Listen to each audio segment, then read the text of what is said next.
بسم اللہ الرحمن الرحیم۔ السلام علیکم۔ آپ سب دوستوں کو اپنے چینل ارض مقدس میں خوش آمدید کہتا ہوں۔ آپ سب لوگوں نے دیکھ لیا ہوگا ارشد شریف صاحب کی جو میت ہے وہ اسلام آباد پہنچ چکی، اور وہاں سے ان کے اہل خانہ اور ان کے جو دوست اور سینئر صحافی ہیں انہوں نے ریسیو کی، اور وہاں سے وہ قائد اعظم ہاسپٹل منتقل کر دی گئی، جہاں پہ کافی زیادہ کہ دکھی کر دینے والے مناظر دیکھنے کو ملے، اور لوگوں کی ان کے حق میں ان کی محبت میں جو نعرے بازی تھی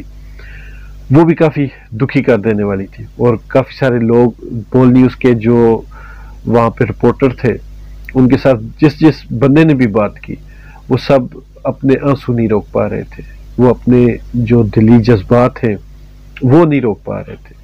اور وہ جو رپورٹر تھے وہ خود بھی بار بار روحانسے ہو رہے تھے، ان کی آواز بیٹھ رہی تھی، ان کے جو آنکھوں سے آنسو نکل رہے تھے، اور جس سے انہوں نے بات بھی کی وہ بھی تقریباً ایسے ہی تھا، اور وہاں پہ جس نے رپورٹنگ کی اور جتنے بھی لوگ تھے ہر آنکھ اشک بار تھی۔ اس کا مفہوم آج پہلی بار پتہ لگا، جس کو صحیح معنوں میں کہتے ہیں کہ وہاں موجود ہر انسان کی آنکھ اشک بار تھی، وہی ساری صورتحال تھی۔ جب یہ میں دیکھ رہا تھا تو وہیں پہ مجھے ایک چیز کا احساس ہوا کہ میں نے کل اپنی وال پہ پوسٹ بھی لگائی تھی کہ مریم نواز نے جس طرح ایک ری ٹویٹ کی تھی اور اس پہ کافی تنازع بھی بنا، تو یہاں پر میں یہ کہنا ضروری سمجھتا ہوں کہ یہ موقع ایسا نہیں تھا۔ مریم نواز گو کہ تربیت کے حساب سے کہیں یا کسی بھی حساب سے کہیں، انہوں نے کبھی بھی موقع دیکھ کر صحیح بات نہیں کی، انہوں نے ہمیشہ کوئی بھی موقع ہو اس پہ ہمیشہ انہوں نے الٹی بات کرتی ہے، تو آج بھی انہوں نے بہت زیادہ الٹی بات کی اور یہ ان کے خود کے گلے پڑ گئی، گو کہ اب ان کو اس پہ معافی مانگنا پڑی، اور انہوں نے معافی مانگی، اور مجھے ابھی تک کنفرم نہیں لیکن سنا انہوں نے وہ پرانے والی ٹویٹ بھی ڈیلیٹ کر دی۔ تو یہ ساری چیزیں ایسے موقع پر نہیں ہونی چاہیے تھی، اور خاص کر کہ ارشد شریف کینیا سے یہاں پر ان کو بھیجا گیا، تابوت میں بند کر کے بھیجا گیا ان کو، لیکن جب نواز شریف کی والدہ کو بھیجا گیا تو تب ان کے پیارے وہاں پر تھے، اپنے پیاروں نے بھیجا تھا۔ جب بھی کوئی چیز بھیجی جاتی تو اس کو پارسل کرنا کہتے ہیں، جب کوئی چیز منگوائی جاتی ہے تو وہ پارسل کرنا اس کو نہیں کہہ سکتے اس صورتحال میں۔ تو یہ ساری چیزیں وقت تھا اس کے بعد بھی چل سکتی تھی، لیکن جیسا کہ میں نے آپ کو بتایا کہ مریم نواز کا وہ تربیت ایسی ہے یا ان کے اندر غصہ اس قدر بھرا ہوا عمران خان کے خلاف، اور اتنا غصہ عمران خان کے خلاف کہ ان کے ساتھ جو بھی آگے پیچھے دائیں بائیں کھڑے ہوئے لوگ ہیں وہ بھی مریم نواز سے ہضم نہیں ہوتے۔ اب ارشد شریف کو جس طرح عمران خان صاحب کے ساتھ جوڑ کر اس پر تنقید کی جا رہی ہے وہ انتہائی گھٹیا حرکت ہے، گھٹیا سے اور بھی میں سمجھتا ہوں ان کے اس ذہنیت کے سامنے گھٹیا لفظ بھی بہت ہی پاک باز لگتا ہے، یہ اس سے بھی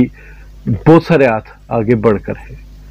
لیکن یہ بھی وقت آئے گا۔ عمران خان صاحب نے بھی لانگ مارچ کی کال دے دی، حقیقی آزادی مارچ کی کال دے دی، تو یہاں پر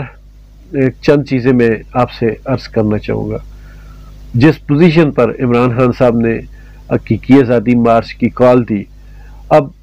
یہاں پہنچنے میں جتنے ان کے رستے میں پڑاؤ ہوں گے، جتنے ان کے خطاب ہوں گے، ان میں وہ بھی اور ان کے جتنے بھی ساتھ قائدین ہیں وہ سب اس امپورٹڈ حکومت اور اس کو لانے والے اور ارشد شریف کو دھمکیاں دینے والے، ارشد شریف کو باہر بھیجنے والے، اور کہ یہ جتنے بھی چوروں کا ٹولہ یا رجیم چینج کے سازشی کردار تھے یہ سب اب رکیدے جائیں گے۔ رات کو D G I S P R کی جیو نیوز پر ایک میٹنگ کہہ لیں یا ان کا بیان کہہ لیں، اس میں بھی انہوں نے کافی زیادہ دھمکی دی اور ناراضگی کا اظہار کیا کہ جو اداروں کے خلاف، خاص کر ادارہ وہ خود ہی کو سمجھتے ہیں، تو ان کے خلاف جو بھی لوگ باتیں کر رہے ہیں ان کے اوپر سخت ایکشن لیا جائے گا۔ میں یہاں پر ان سے صرف اتنا کہنا چاہوں گا کہ سر 2 دن پہلے لاہور میں ایک کانفرنس ہوئی تھی، اس پر بھی اگر آپ ایکشن لے لیتے تو شاید یہ باتیں اس درجہ نہیں پھیلتی. لیکن آپ نے جن لوگوں کو دھمکیاں دی اصل میں حقیقت میں دیکھا جائے تو وہی اصل محب وطن پاکستانی بھی. آپ کو یہ صفائی دینے کی ضرورت نہیں تھی، یہ موقع نہیں تھا. آپ نے جب بھی صفائی دی آپ نے بہت زیادہ غلط موقع پر اور غلط الفاظ کے ساتھ دی. ہم مانتے ہیں افواج پاکستان پاکستان کا اثاثہ ہے، پاکستان کا سرمایہ ہے، پاکستان کی بقا کی علامت ہے. لیکن آپ بار بار غلطیاں کریں گے تو پھر بار بار صفائیاں نہیں دی جا سکتی. اور آپ غلطی کر کے آپ کی غلطی کو ہم کور کرتے ہیں، لیکن آپ غلطی کے اوپر جب صفائی دیتے ہیں تو جس بے ڈھنگے انداز میں آپ صفائی دیتے ہیں وہ کور کرنے والا نہیں ہوتا.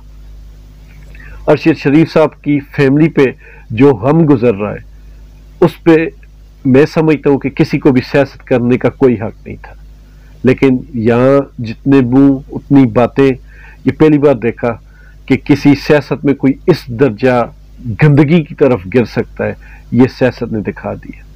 اب ان کی